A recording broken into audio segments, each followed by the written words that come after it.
pelajari tentang fenomena yang ada dalam kehidupan sekarang. Apalagi di luar sana, Masya Allah, tantangan dunia pendidikan itu sekarang semakin berat. Apalagi pasca COVID. Ya, pasca COVID. Anak-anak selama masa COVID, dorang daring kok. Ya. Habis waktu dia dengan itu, tanpa mereka mengerti kenapa mereka harus seperti itu. Tanpa mereka mengerti, mereka tanya COVID aja, tapi mereka nggak ngerti apa yang sebenarnya terjadi. Ini Bapak Ibu sekalian, yang perlu kita sama-sama pahami, yang namanya belajar di sekolah, bahwa anak-anak itu sedang belajar. Kalau bahasa Inggrisnya learn how to learn. Belajar bagaimana mereka belajar. Karena pelajaran itu nggak akan dipraktekkan itu nanti dalam kehidupan. 10% cuma. Maka fokus kami di BWA akan memberikan perhatian bagaimana membentuk karakter anak. Itu yang paling penting. Kalau karakternya kuat, terus pelajaran apa aja dibentuk semuanya. Ya, ini Bapak Ibu sekalian yang paling perlu sama-sama kita pahami. Namun Bapak Ibu sekalian, kalau kita perhatikan, anak kita ini pertanyaannya adalah siapa yang mendidik anak kita di rumah? Apakah kita, maksudnya ibu-ibu, atau ibu-ibu bapaknya kerja? Atau bapak-bapak di rumah, ibu-ibunya kerja? Atau dua-duanya di rumah, gak ada yang kerja? Atau dua-duanya kerja, lalu siapa yang didik anak di rumah? Bisa jadi mertua, orang tua, gitu kan? Ditambah lagi, apakah kita siap mendidik anak? Bapak Ibu ketika waktu persiapan menikah, saya tanya, Bapak Ibu persiapan menikah, apakah Bapak Ibu siap menikah? Siap menikah? Tidak kok, bapak-bapaknya masih. Waktu persiapan nikah, Bapak Ibu siap menikah? Tidak. Kalaupun dibilang saya siap nikah, buktinya saya ada anak. Oke. Pertanyaan berikutnya, yang kedua, apakah Bapak Ibu hanya siap menikah atau Bapak Ibu siap menikah dan siap jadi orang tua? Wah, ini lebih dalam lagi pertanyaannya ini. Merepotkan sekali menjawabnya ini. Ya kan? Apakah Bapak Ibu suatu menikah mengatakan saya siap menikah dan siap jadi orang tua? Ya. Untuk jadi orang tuanya biasanya kita gimana dia jalan. Biasanya begitu. Nah ini Bapak Ibu sekalian dari awal, tapi nggak apa-apa. Walaupun begitu kita sekarang sudah punya kesadaran yang paling mendasar, yaitu apa? Pendidikan anak belajar di sekolah dalam rangka bagaimana mereka caranya belajar. Sebab nanti begitu mereka terjun dalam kehidupan, mereka tahu bagaimana caranya mengambil ajaran. Itu penting. Ya. Dan mudah-mudahan di Islam ini akan sampai ke titik itu. Berikutnya Bapak Ibu sekalian, mari kita tanya kepada diri kita, anak kita cerdas atau tidak Bapak Ibu? Ayo, Bu Ibu, Bapak, anaknya Bapak Ibu cerdas atau tidak? Cerdas.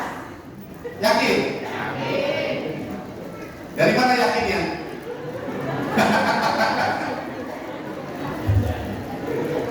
Yakin gak jelas? Wes pokoknya cerdas. Tapi kalau Bapak Ibu bilang anak-anak saya cerdas, jawabannya benar. Walaupun gak ngerti kenapa cerdas. Nah, saya kasih bocoran. Mari kita bahas kenapa anak-anak kita cerdas, Bapak Ibu. Ya. Yang pertama, Bapak Ibu sekalian, isi kepalanya anak kita ini apa? Isi kepalanya otak. Ya, tapi jangan dikali dua ya. Jangan otak-otak. Ya. Isinya kepala kita, kepala anak kita otak. Lalu isi kepala kita apa? Isi kepala kita, ya otak. Masa beda? Masa isi kepala anak kita otak, isi kepala kita kardus? Isi kepala kita juga otak. Otaknya seperti apa? Seperti ini otaknya. Jadi kalau bapak-bapak lihat, ibu-ibu lihat, ini adalah isi kepala kita, otak. Ya, yang ini tidak pernah menjadi pembahasan khusus dalam dunia pendidikan yang menjadi perhatian orang tua, bahkan mungkin perhatian diri pada guru-guru.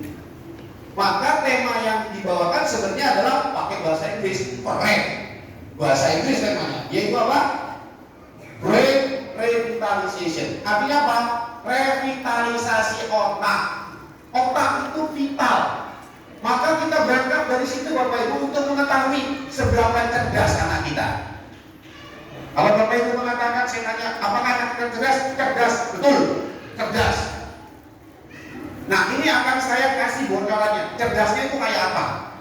Bapak Ibu kalau melihat gambar ini, itu seperti kayak ada apa ini yang warna birunya itu, cacing-cacing gitu ya, atau seperti kabel. Itu disebut namanya sel saraf, sel saraf, atau bahasa kedokterannya disebutnya namanya neuron.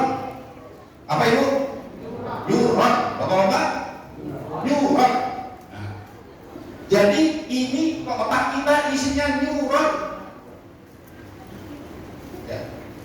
Apa fungsi neuron Bapak Ibu? Kalau kita pengen lihat apa ya itu neuron, nah kita lihat masuk ke dalam. Kita masuk ke dalam, kita lihat neuron itu bentuknya kayak apa? Bentuknya kayak gini Bapak Ibu. Nah itulah bentuk neuron. Jadi yang warna biru itu kayak apa? Kayak kabel-kabel. Dan kalau kita lihat lebih besar, bentuk kabelnya kayak begitu.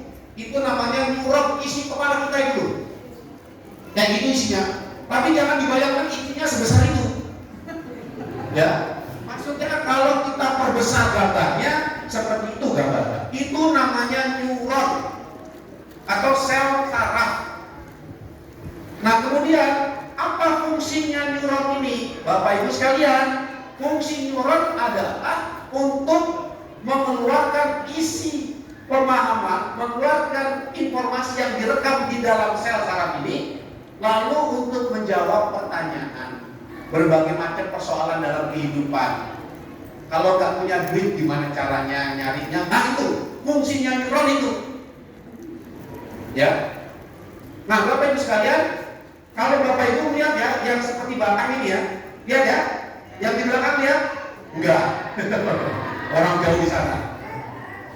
Ya, pokoknya dengerin aja. Ini batang. Ya, ini batang neuron. Fungsi batang neuron ini apa? Untuk menyimpan informasi. Jadi anak-anak kita belajar di sekolah, matematika, belajar apalagi fisika, bahasa dan seterusnya. Ketika mereka belajar, lalu mereka mencoba untuk mengingat-ingat, tersimpan di batang ini. Jadi informasinya itu disimpan di sini. Lalu ketika anak-anak ada ujian UAS atau UTS, begitu dikasih soal, dia bilang, oh oke, saya tahu jawabannya. Kenapa? Karena nempel di sini. Persoalannya, apakah semua pelajaran yang dipelajari nempel di sini? Belum tentu. Makin tebal batang ini, makin banyak ingatannya. Ini makin tebal nih, makin banyak ingatannya. Makin tipis, makin dikit ingatannya. Kalau nggak ada neuronnya, ini kalau yang ini neuronnya kalau nggak ada ingatannya, ya lepas, merempel. Ini kalau kita sudah lupa, Bapak Ibu mungkin pernah ingat dulu waktu kecil pernah melakukan sesuatu apapun namanya, misalnya ada kerja, misalnya ada bikin kegiatan-kegiatan untuk kerja apa prakarya apapun namanya. Lalu Bapak Ibu sekarang sudah lupa melakukannya. Kenapa sudah lupa? Karena neuronnya sudah merokok. Kenapa merokok? Karena nggak dipakai lagi, nggak diingat-ingat lagi, ya kan? Maka yang masih nempel di sini apa? Utangnya belum lunas itu nempel di sini. Jadi teringat terus, ya. Jadi fungsi neuron itu yang batang ini adalah menyerap informasi. Kalau kita fokus kepada anak-anak belajar masuk ke sini. Nah, hebatnya Bapak Ibu sekalian, yang di tengah ini adalah aliran listrik, makanya nyala. Bapak Ibu sekalian, kalau saya lihat ini pada nyala otaknya ini. Nyala kenapa? Karena Bapak Ibu sekalian mendengarkan saya, melihat gambar ini, lalu mencoba memahami itu. Ketika mencoba memahami, listrik nyala. Tadi listrik sempat mati. Ketika listrik mati apa yang terjadi? Ya terus suaranya nggak hilang, nggak kelihatan, nggak kedengeran. Ya, itulah terjadi. Dan ini listriknya nyala terus. Dan kecepatan listriknya di atas 360 km per jam kecepatan ini. Jadi begitu Bapak Ibu langsung ke sesuatu, ini langsung mencari informasi.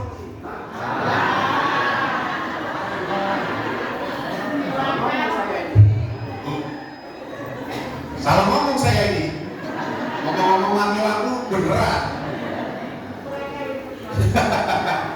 Ini namanya kualat. Bapak Ibu sekalian, masih bisa membayangkan bentuk neuron? Masih nempel? Walaupun nggak dari kantong? Saya bisa lanjut? Oke. Nah, sekarang bayangkan kan? Berarti sudah nempel di neuron kan? Sudah nempel ya? Pertanyaan saya Bapak Ibu, gambar tadi itu gambar apa? Wah, luar biasa. Berarti masih nempel di neuronnya Bapak Ibu, yaitu apa? Yang nempel ada dua Bapak Ibu di batang tadi. Pertama, gambar neuron, yang kedua, sebutan neuronnya. Begitu saya tanya Bapak Ibu, apa gambar itu? Neuron. Luar biasa.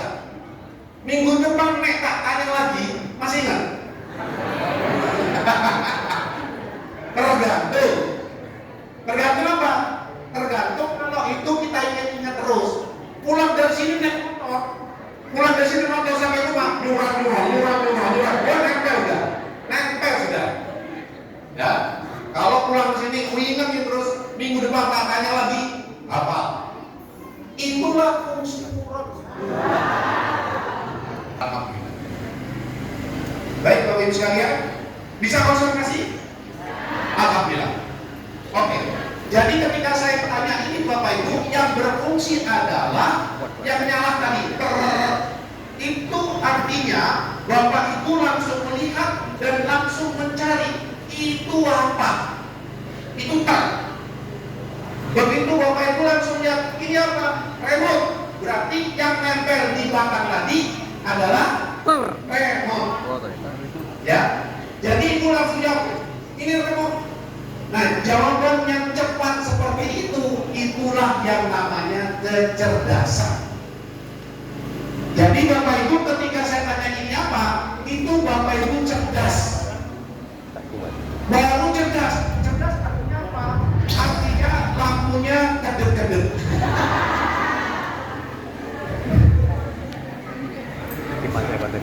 Kipas saya nggak kuat. Nah, ini sama nyuruh tadi nggak ada apa-apanya. Ini bisa mati tapi nyuruh gitu. Ketika saya tanya begini, maka jawabannya langsung adalah remote. Jadi Bapak Ibu cepat sekali menjawab ini remote. Itulah kecerdasan Bapak Ibu.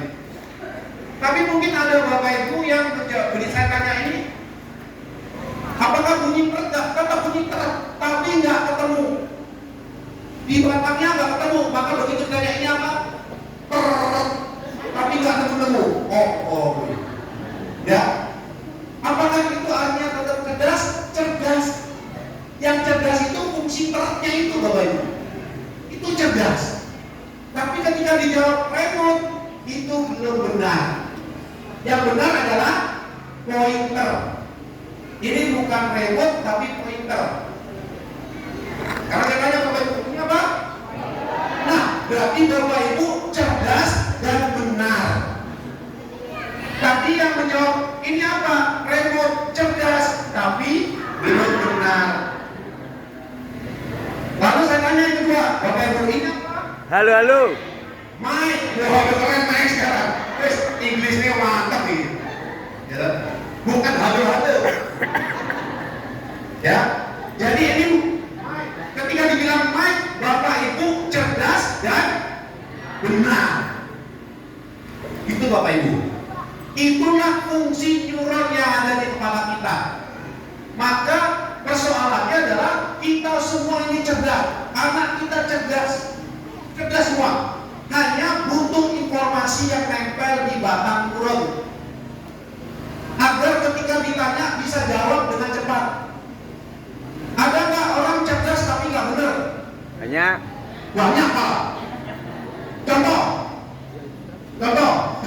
cerdas tapi nggak benar. Contohnya, remote itu tadi. itu loh, yang orang yang nyolong motor itu butuh waktu berapa detik? Nyolong motor 3 detik. Cerdas nggak dia? Yes. Bener nggak? Nah itu. Jadi ada orang cerdas tapi nggak bener. Itu kenapa? Kecerdasannya yang nempel di batang neuronnya, bagaimana caranya mencuri motor dalam hitungan 3 detik. Itu namanya. Nah, di Islam ini anak-anak kita dididik bagaimana cerdas dan kemudian menangkap informasi dan menjawab persoalan dengan benar dengan akidah Islam. Itu. Jadi Bapak Ibu sekalian, Bapak Ibu sekarang sudah punya 2 istilah. Pertama cerdas, kedua pintar. Pintar artinya informasi yang dipelajari nempel di batang. Itu namanya pintar. Jadi Bapak Ibu sekalian, ketika saya tanya, ini apa? Jawabannya adalah, ini adalah pointer. Maka Bapak Ibu cerdas dan pintar. Cerdas dan pintar. Cuma ada lanjutannya. Cerdas, pintar, benar. Cerdas, pintar, enggak benar. Ya. Karena apa? Banyak orang cerdas, banyak orang pintar, tapi enggak benar. Betul enggak Pak? Banyak yang mana? Orang cerdas, pintar, enggak benar. Orang cerdas, pintar, benar. Banyak yang mana?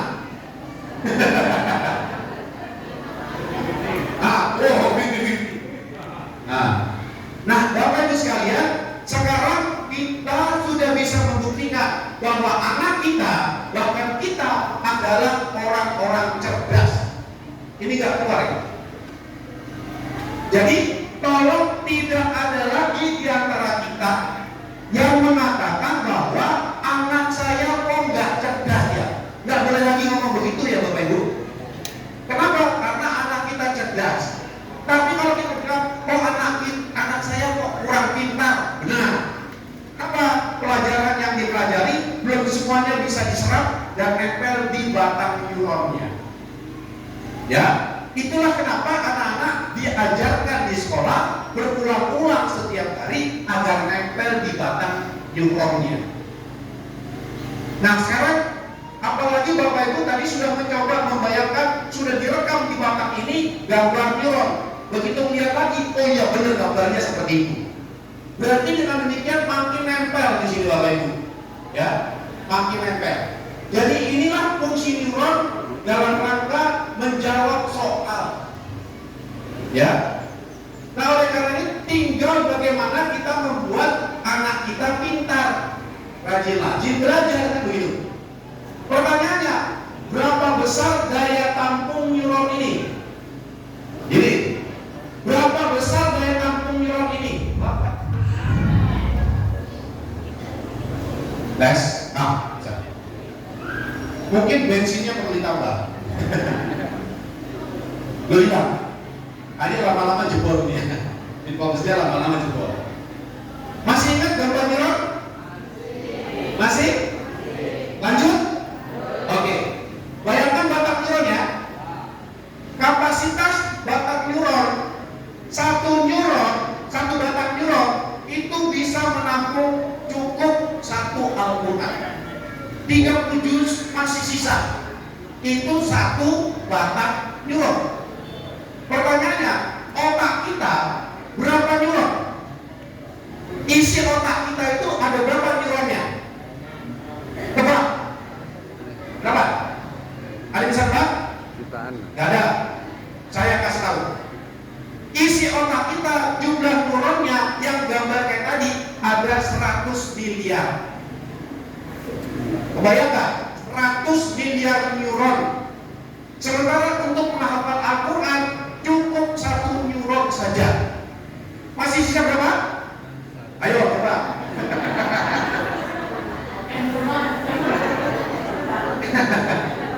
Jadi otak kita isinya 100 miliar neuron, untuk menghafal Al-Quran cukup 1 neuron.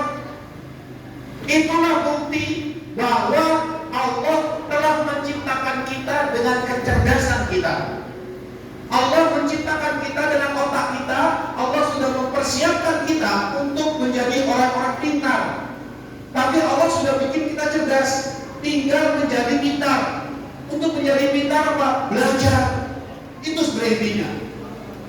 Dan tapi Allah mengatakan kalau mau belajar, belajar yang baik-baik.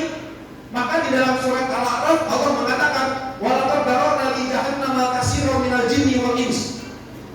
Neraka itu nanti kebanyakan isinya jin dan manusia, kata Allah. Siapa mereka? Lahum qulubun la yafqahuna biha. Mereka punya otak, mereka punya akal, tapi nggak dipakai untuk memahami ayat Allah. Maksudnya apa? Allah sudah ciptakan kita dan dipersiapkan kecerdasannya dengan daya tampung yang masya Allah nggak ada nilainya. Maksudnya Allah, pelajarilah apa yang diinginkan Allah. Malah belajarnya gimana caranya dongel motor dengan waktu 3 detik. Itulah benar Allah mengatakan. Isinya nanti disuruh di neraka itu yang seperti itu. Jadi Bapak Ibu sekalian, kita sudah dipersiapkan oleh Allah untuk masuk surga. Untuk masuk surga kita kudu cerdas. Dan Allah sudah siapkan, tinggal apa? Belajar. Itu pemahamannya Bapak Ibu sekalian. Maka dengan pikiran, kalau kita sudah tahu isi otak kita 100 miliar neuron, ya, maka tidak ada alasan buat kita untuk tidak bisa belajar. Udah disiapin ruangannya. Ruang belajarnya disiapkan, otak kita yang cuma segini, tapi daya tampungnya nggak ada tandingannya dimanapun. Ya, itulah kenapa Bapak Ibu sekalian, saya mau katakan bahwa otak kita itu vital. Maka tema saya adalah membalikkan lagi otak kita posisi yang vital. Setiap hari ada 60.000 neuron yang rontok, Bapak Ibu. Setiap hari ya, rontok otomatis. Kenapa? Nggak kita pakai. Jangan sampai hafalan kita kalau nggak kita pakai, hafalan Quran kita kalau nggak dibaca berulang rontok. Jangan sampai termasuk yang 60.000 itu setiap hari 60.000 rontok. Dan setiap hari ada juga neuron baru yang lahir. Nah, neuron baru yang lahir itu, ini kok bisa mati lampu saya bisa tetap ngomong. Dan lanjut ya, untuk sekedar. Neuron yang baru tadi itu lahirnya gimana? Kalau yang rontok otomatis karena nggak dipakai. Tapi lahir neuron baru yang hari lahir dengan catatan. Dengan catatan tergantung aktivitas kita, Bapak Ibu. Kalau aktivitas kita Bapak Ibu tiap hari, terutama petani, pagi-pagi ke sawah, maju, masya Allah, itu lahir neuron baru, luar biasa. Makanya semangat kalau mau ke sawah, semangat dengan apa? Neuron baru lahir ini, gitu. Termasuk olahraga. Kalau kita pagi olahraga lari pagi atau jalan pagi, neuron baru lahir. Yang pertama. Yang kedua, pola makan. Bapak Ibu pernah makan selai blueberry? Pernah? Selai blueberry. Nah, kalau Bapak Ibu makan blueberry, lahir neuron baru. Makan blueberry. Tapi maksud saya bukan blueberry aja, yang lain. Maksudnya pola makan. Itu yang kedua. Yang ketiga, lahir blueberry. Lahir neuron baru kalau ada hubungan suami istri. Hubungan seksual suami istri melahirkan neuron baru. Mantap ini. Ini bapak-bapaknya nanti pulang ngomong sama ibunya, Bu, aku pengen melahirkan neuron baru. Ya. Nah, tapi neuron bisa tidak lahir kalau apa? Kalau stres. Kalau stres, neuron baru nggak bakal lahir, Bapak Ibu, nggak bakal lahir. Kalau stres, makanya ketika kita stres, Allah sudah mengarahkan kepada kita istighfar. Istighfar itu yang bisa menghambat terjadinya tidak lahir neuron, akhirnya jadi lahir. Maka Allah yang Maha Tahu, Allah yang Maha Kuasa, Allah telah menyiapkan kita menjadi orang-orang cerdas, udah disiapin, tinggal kita belajar jadi orang pintar. Ya, Bapak Ibu, itu kira-kira terkait dengan itu. Pertanyaan, kalau 100 miliar dolar kapasitasnya berapa? Bapak Ibu pernah tahu nggak? Kapasitas handphonenya berapa giga? Handphone berapa giga? 2 giga. 8 giga. 8 giga itu besar apa kecil? Wah, besar. Sementara kapasitas otak kita itu berapa giga? 100 miliar neuron berapa giga? Kalau satu Quran itu hanya cukup 1 neuron, berapa kira-kira satu neuron itu? Satu Quran bisa digabung di 1 neuron. Kata ahli mengatakan kapasitas otak itu kapasitasnya 2,5